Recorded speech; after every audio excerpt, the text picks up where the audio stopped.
There is power in the working class. There is power in hope. And this is what the Green Party set out to do, and they won on. They won on hope, and they won on a consensus of the working class. What I'm talking about is Hannah Spencer winning the Gorton and Denton by-election,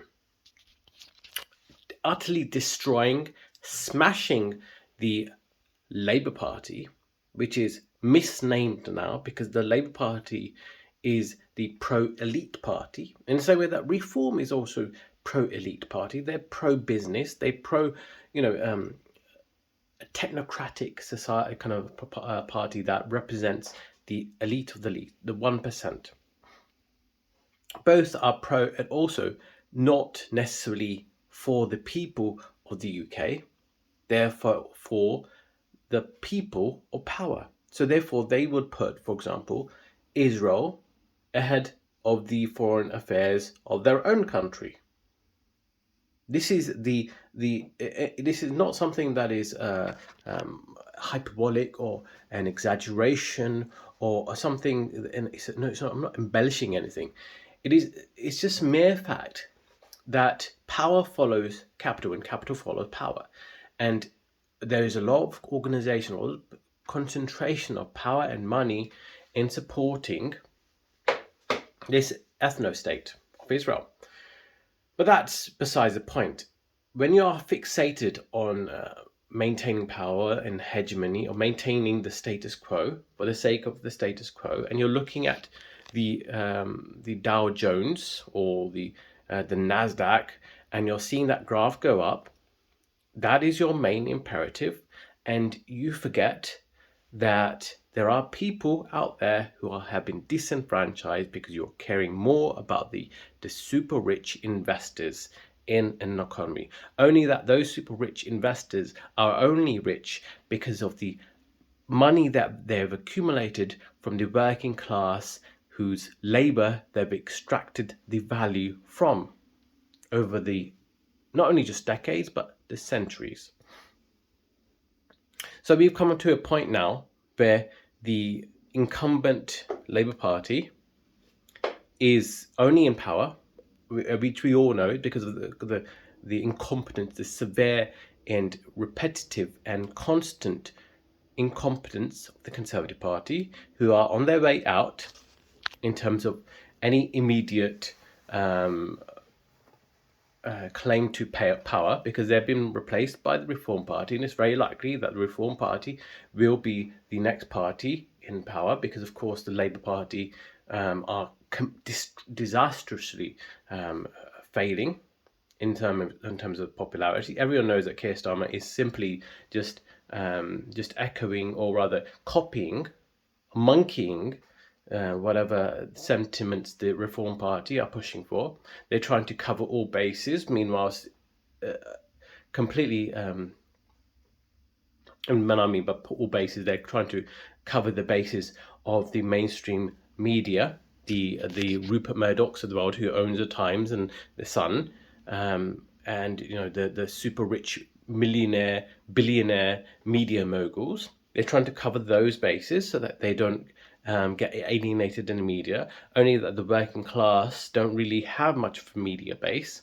Even the Guardian is even though it's nominally is seems to be on the left, it's actually more of a centrist, kind of a liberal outlet that has taken the side of Labour time and time again, even though the Labour Party is despite the name, is no longer for the working class. It's for the super elite kind of liberal types who virtue signal constantly about identity politics at the expense of actually deep structural changes needed to ensure that their opportunity is actually fairer. And also, let's not forget, this is all tied into Zionism. It's all tied into capitalism. It's all tied into the working class not completely being ignored. And what we really want at the end of the day is everyone to be treated damn equal. And we can see this in Hannah Spencer. a plumber, a hard-working, talented person who won by various reasons. Obviously, her being incredibly talented and incredibly politically savvy, but at the same time, obviously echoing the consensus that the working class has been ignored and they don't have a say. They don't have a seat at the table of politics, and people are spoken. Democracy is real, and we need to have hope for a better future, because if without that hope, without that optimism, and there's a quote by Noam Chomsky, who I no longer subscribe to, but he has said some good things, and you have to have hope and optimism, because of course that's the only way you can make change. If you've given up on hope, then you might as well just throw in the towel, and you can't make any change that way. You can never ever even move an inch and move a millimeter in society.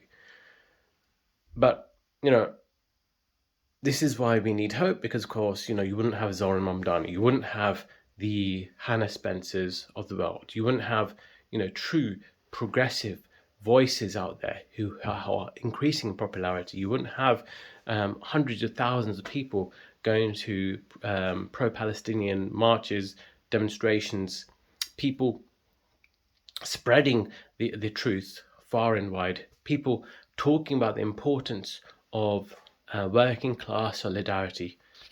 Ultimately, despite all this kind of the importance of everyone coming together, ultimately it helps the individual, because if you do not care about the complete exploitation of power by the elites, then you are next.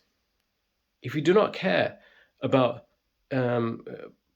countries or our government putting Israel ahead of your own free speech, then your free speech is taken for granted, and next you will be the one, either from the least harm, which is shadow banned, to the worst harm, which is being put behind closed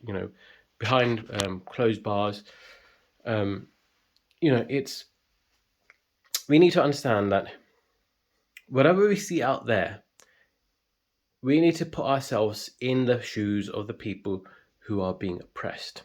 And if we do not put ourselves in those shoes, then we need to understand that we may suffer that experience, because it's only a throw of the dice that has got these people in the position that they've gotten themselves into.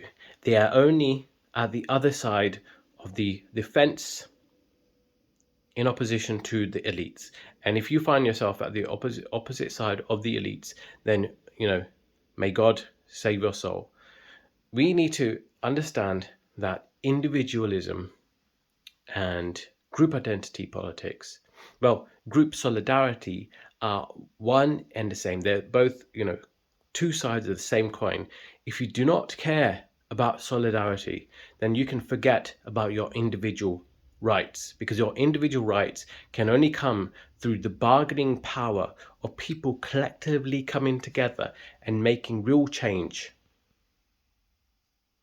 So if you care about the bigger picture things in society, you have to care about and it's also it improves your own life. Just think about things like climate change. This will affect your children, your children's children. This is why we must care about these systemic, larger picture issues. They affect you too. It all comes down to your own individual impact and your own individual, footprint, and what's going to happen to you and your children, or your next of kin, or your next next generation coming forward. It affects you too, and so this is why we need to understand that the true progressive action is anti-authoritarian. It is about the working class. It's about people power, and it's about even if you are a businessman, truly and you're truly about creating value in this world. You need to understand that you do not have rights unless you fight for them. You do not have justice unless you acknowledge the injustice in the world and make it very clear. You cannot, you cannot, turn a blind eye to the injustice of others, because then that injustice will be impacted onto you at some point in the future, and nobody will care about you. Anyways, this is all to say that the Labour Party is a completely a skeleton party. It is is there merely as a stopgap against the left, any progressive movement to change the system for a better future. It's a party that is in support and is propelled by the business class. And of course, this business class also includes the parasitic Epstein class. It's all one and the same. When you care, when the most important thing is power and money, then this power and money becomes enmeshed, and the sorts of people who are attracted to this power and money, to lord it over other people, other sort of people who exploit the vulnerable. Anyways, there's so much more to say about this, but it's a long road towards true justice in the world. At the same time, we need to have hope constantly.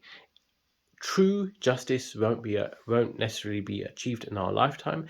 It won't necessarily be achieved within our 80 to 100-year lifespans. But we need to have hope, because this is the right side of history. Being anti-Zionist is the right side of history. Being pro-humanist, pro-humanitarian, pro-justice, pro-truth is the right side of history. Anyways, hope you enjoyed this video. Please like, comment, and subscribe. That'd be very much appreciated. Thank you.